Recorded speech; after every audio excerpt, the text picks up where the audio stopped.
Alright, karibuni katika final episode ya recap yetu. Kama bado hujatazama sehemu ya 9, kisha unagusa hicho kipop up kinachokeza juu kabisa upande wa kulia mwa screen mwako ili tuweze kwenda pamoja katika episode hii ya mwisho. Mwanamke Min Rae kutokea katika miaka ya mbele, leo hii alikuwa anaambiwa kwamba kama akirudi katika miaka ya mbele basi kila kitu hakuna kitakachokuwa kimebadilika, kwa sababu yeye atakaporudi katika miaka ya mbele maana yake atakuwa anaendeleza kile kilichopita. Na maamuzi ya mwisho ya mwanamke huyu ni kurudi katika dunia hii ambayo alikuwepo. Sasa bana, huko upande wa pili Mwamba Seo Cho yuko kumvisha bidada pete na alimwahidi kwamba atazidi kumpenda katika maisha yake yote. Huwezi kuamini, bidada alikubali kupokea pete ya Mwamba Seo Cho. Sasa huku mwanamke yule akamfuata Julia kakake na bidada Min Rae na akaanza kumwambia kwamba kama nikirudi katika ulimwengu wangu niliweza kutokea, manake kila kitu ambacho kinaendelea huku kitageuka na kuendelea kama kilivyokuwa kinaendelea zamani. Kwa lugha nyepesi, kimshini ataoana na bidada Min Rae. Sasa ukumbuke kwamba bidada Min Rae tayari amepokea pete ya Mwamba Seo Cho na mwenyekiti alikuwa anampigia simu kutaka kufanya maongezi naye. Moja kwa moja bidada ikabidi kuelekea kwa mwenyekiti. Basi mwanamama akasema kwamba naomba uache kazi yako unayoifanya ili uendelee kujiandaa kwa ajili ya maandalizi ya ndoa kati yako na mjukuu wangu, kwa sababu naamini kwamba mjukuu wangu eti ameweza kuchumbia, si ndio? Bidada akawa anaona aibu hivyo hivyo. Hasa kila bidada akifika katika maeneo ya ofisi, kila mtu anasema bana, wana mahusiano, watakwenda kuoana hivi karibuni. Sasa bidada hapendi yani kusikia kwamba yeye anatajwa kwamba ni mpenzi wa huyu jamaa na watakwenda kuoana hivi karibuni. Na hii ni siri, hebu acha nikupatie mtazamaji wangu. Ukweli ni kwamba mtu anayekupenda anatamani mahusiano yenu yaweze kufahamika na kila mtu ajue, lakini ukikuta mtu anang'ang'aniza mahusiano yenu yawe ya siri, basi ujue kwamba upendo wake sio mkubwa sana kwako. Na huwa sometimes inatokeaga umeambatana na mpenzi wako, lakini mpenzi wako hajisikia amani kuambatana na wewe. Mara nyingi sana hii inatokea kutokana na upendo ambao uko ndani ya moyo wake. Yaani anakuwa hakupendi kiivo, anatamani mahusiano yenu yajulikane na wewe tu, ili kama siku nyingine mtu atakuja kujitokeza mwingine, basi apendane naye kwa uhuru. Ukweli ni kwamba Mwamba Seo Cho alifurahi sana kugundua kwamba mahusiano yake yanatambulika, lakini bidada hakuwa na furaha kabisa.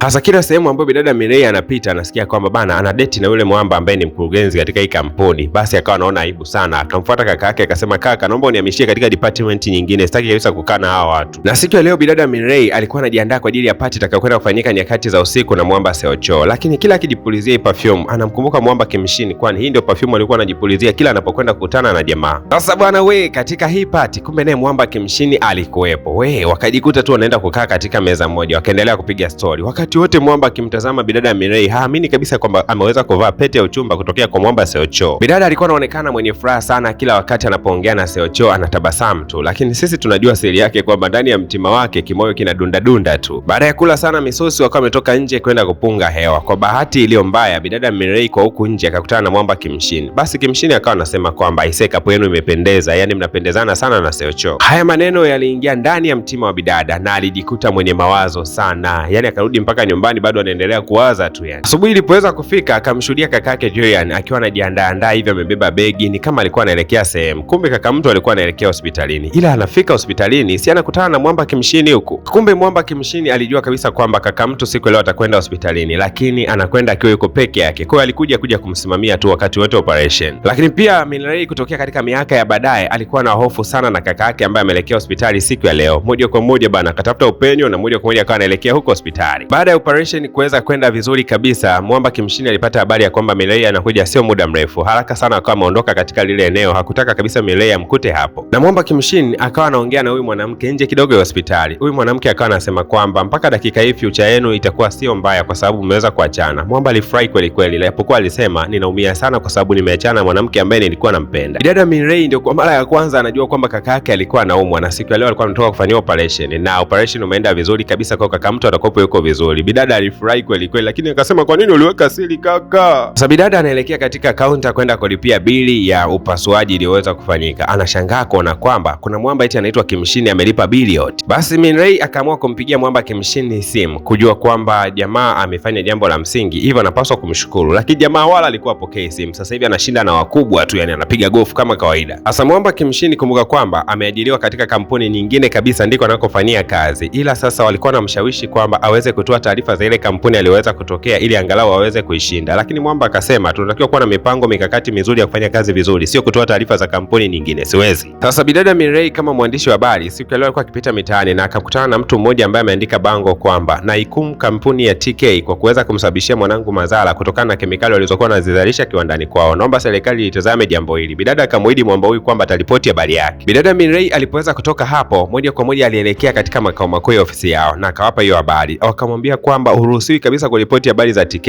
wale watu ni wakubwa sana na ni hatari sana, lakini kama uko tayari hospitali karipoti tu. Bidada Mirei akampigia mwenyekiti wa zamani kwamba kama mkiongea vizuri na Kimshini aje kuripoti habari hii ingekuwa vizuri zaidi, kwa sababu naamini kwamba Kimshini angemhoji huyu mtu kwa uzuri zaidi kuliko waandishi wengine. Sasa bidada akaamua kufunga safari kuelekea huko Mwamba anakofanyia kazi. Alipofika tukakutana na waandamanaji ambao walikuwa wanasema kwamba tunahitaji uhuru wa kuongea, uhuru wa kuongea. Yaani wanafanyakazi wa hii kampuni wanalalamika kwamba wapewe uhuru wa kuongea. Mwamba Kimshini alishangaa sana kumwona bidada Mirei katika eneo hili. Wewe umekuja kufanya nini ofisini kwangu? Mimi nimekuja, kuna kazi nitaka tushirikiane nayo kuripoti habari ya mambo ya TK. Mwamba akasema, ushirikiane na mimi? Wewe si ni mke wa mtu mtarajiwa, unakuja kushirikiana na mimi? Mume wako amekuruhusu kushirikiana na mimi? Alafu mimi nafanyia Clouds TV, wewe unafanyia Wasafi TV. Kuna ushirika gani? Mbona sikuelewi kabisa? Kuanzia leo nataka ukae mbali na mimi. Heshimu sana ndoa yako ambayo unakwenda kuingia. Sawa naomba tafadhali usiniingize matatizoni. Sasa huyu mwanamke wa miaka ya mbele, kuna watu leo walikuja kama vile wanakuja kumletea chakula hapa nyumbani kwake. Kumbe walikuwa ni watu kutokea miaka ya mbele, wamekuja kumchukua kwa sababu kule katika future anahitajika aweze kurudi. Kaambiwa kwamba kuna mtu kule anakutafuta sana na ametangaza katika vyombo vya habari. Kuna mtu anafahamika kama Kimshini, inaonekana yuko hai, anakutafuta na anakuulizia sana. Mwanamama kusikia kwamba Kimshini anaishi mpaka akawa amezimia. Inawezekanaje huyu mtu akawa anaishi? Sasa bidada Mirei naye anarudi nyumbani, anakutana na watu wawili ambao sura zao hazijui kabisa, na hao watu walikuwa wanamsimamia huyu mwanamke ambaye alikuwa ameweza kuzimia. Akauliza nyinyi wakina nani, lakini Miamba alikuwa kimya tu. Basi moja kwa moja akaamuru aweze kumchukua huyu mwanamke wampeleke hospitalini. Baada ya kumfikisha hospitalini, Julia ndo akawa anaingia hapa ndani. Sasa upande wa pili huku Mwamba kama kawaida Kimshini anaendelea kuripoti habari nyingine kabisa. Bidada alitegemea kwamba Mwamba atakuwa anaripoti habari za TK, lakini TK ilikuwa hairipotiwi hata kidogo. Bidada Mirei akaamua kuivalia njuga hii habari inayohusu kampuni ya TK. Akamfuata yule mwasilika ambaye mtoto wake aliweza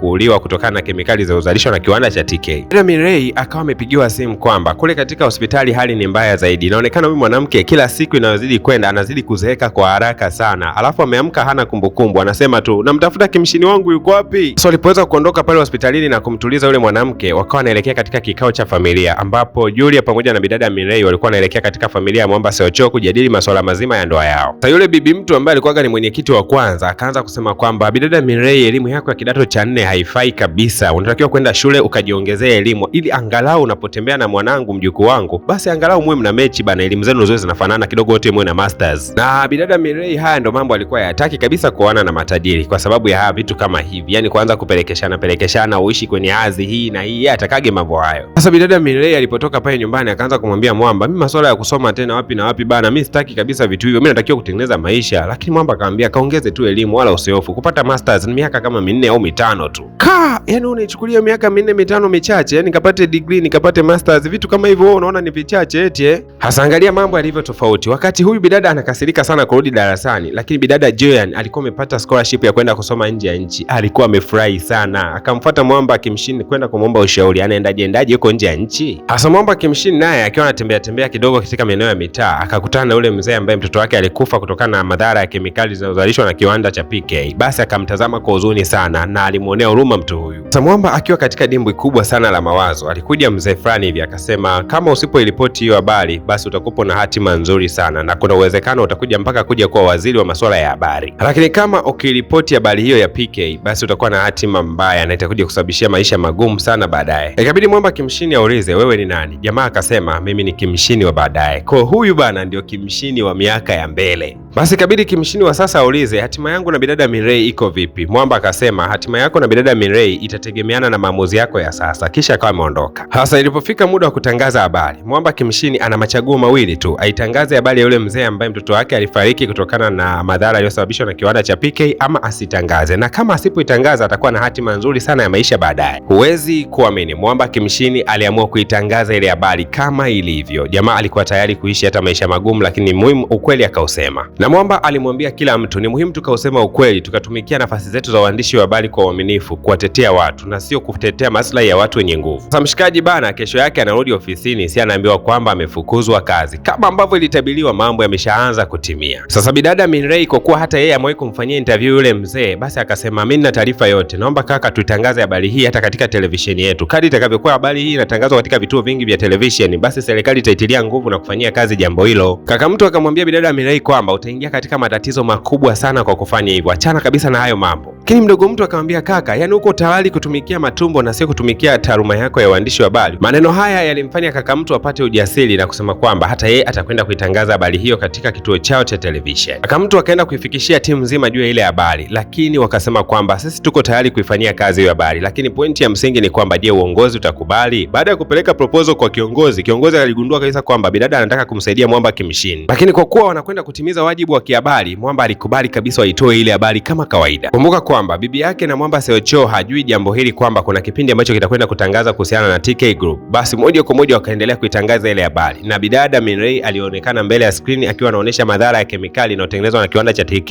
Ile bibi mtu kuona habari hii inatangazwa alichanganyikiwa. Wakubwa wote wa kampuni walikuwa wanashangaa kuona kwamba hii habari haikutakiwa kabisa kuguswa, na bidada akaongea wazi katika vyombo vya habari akasema kuna mtu anaitwa Kimshini baada ya kuitangaza habari hii inaonekana amefukuzwa kazi. Kwa hiyo inaonekana kwamba katika kituo chake cha television hawafanyi haki kabisa. Mwamba Kimshini aliposikia habari hii alikuwa anamhofia sana bidada Minrei, usalama wake utakuwaje kuwaje. Tayari ameshaanza kugusa mioyo ya wakuu. Bibi mtu akamwita Seocho akasema kwamba nimekuachia kampuni uweze kuisimamia, lakini unasimamia upumbavu namna hiyo, yaani unamruhusu mtu atangaze habari ya TK. Lakini Mwamba Seocho alisema kwamba taaluma yangu ya waandishi wa habari ilinitaka niripoti habari aina yoyote ile, lakini kama nyie mmeniweka pale ili kuja kuripoti habari za wakuu, mimi siko tayari kuendelea kufanya kazi. Akaandika barua ya kuacha kazi ya wenyekiti. Mwamba alipokuwa ameacha kazi, moja kwa moja akamfuata bidada Hajun. Sasa alipomweleza kila kitu Hajun alijisikia amani sana kuona kwamba amefuatwa yeye kwanza mbadala wa bidada Minrei. Akaanza kuhisi kwamba huenda Mwamba ameshaanza kupata hisia juu yake. Lakini Mwamba Seocho akasema kwamba sidhani kama mimi bado nina hisia na wewe, wala sidhani kama sina, yaani najihisi kama niko katikati na kupenda au sikupendi. Lakini bibi mtu akuishia hapo, akampigia simu bidada Minrei akamwita ofisini akamwambia, umetoa habari gani ile? Kwa nini unafanya mambo kwa kurupuka tu bila ofisini? Katazama katika meza na gundua kwamba ilikuwa ni barua ya kujiuzulu Mwamba Seocho. Alijisikia vibaya sana bidada Minrei. Moja kwa moja bidada akamtembelea Mwamba Seocho akamwandalia chakula kitamu sana. Jamaa kuona kwamba bidada Minrei ndiye aliyeweza kupika chakula hiki, alikula kwa uchu sana, yani alikula akiwa na furaha, anaongea, jamani chakula chako ni kizuri mrembo. Lakini bidada Minrei akaanza kumwambia Mwamba Seocho kwamba nahisi kama nauongopea moyo wangu, kama naudanganya moyo wangu, yani sielewi nini ambacho nakifanya. Hebu naomba kwanza uchukue pete yako ambayo ulinikabidhi, alafu mengine atafuataga mbeleni. Lakini Mwamba Seocho alipokea ile pete kisha akaenda kumkumbatia bidada kwa nyuma akamwambia, unajua mimi nakupenda. Lakini bidada akasema sawa. Mwisho wa siku bidada akawa ameondoka pale akaelekea katika eneo la hospitali kumtembelea yule mwanamke wa miaka ya mbele. Huyu mwanamke alisema kwamba nimegundua kwamba nina nafasi ya kumsamehe Mwamba Kimshini kwa sababu nimegundua kwamba kumbe bado yuko hai. Kwa hiyo natakiwa kurudi katika miaka ya mbele, na nitakapokuwa nimerudi tu basi lazima mambo yatabadilika na utatakiwa kuolewa na Mwamba Kimshini. Mwanamke huyu wakati anaelekea kupanda mashine ya kusafiri kuelekea miaka ya mbele, basi bidada alikuwa analia sana akimwaga mwanamke huyu kwa uchungu sana, huku akimwambia kwamba nitakwenda kuyatilia mkazo yale yote ambayo umeniachia na kunifundisha. Baada ya bidada Minrei kuondoka pale, moja kwa moja akaelekea kukutana na Mwamba Kimshini. Walipoweza kukutana tu akaelekea katika maeneo ya mapoli, huko wakaanza kupiga stori zao, na bidada alimwambia kwamba kila kitu kimekwisha, sasa tuna hatima nzuri ya maisha yetu baadaye, kwa mimi na wewe mpaka dakika hii tunaweza kuwa mume na mke. Na Mwamba alisema nilikuwa nikikupenda sana sana na nazidi kupenda daima. Na huo ndio ukawa mwisho mzuri wa tamthilia yetu ambayo tulianza nayo kutokea episodi ya kwanza mpaka hapa tulipoweza kukomea siku ya leo. Asante sana kwa wewe ambaye uko pamoja na mimi. Nikumbushe tu kwamba mara baada ya hapa tamthilia mpya inakwenda kuanza.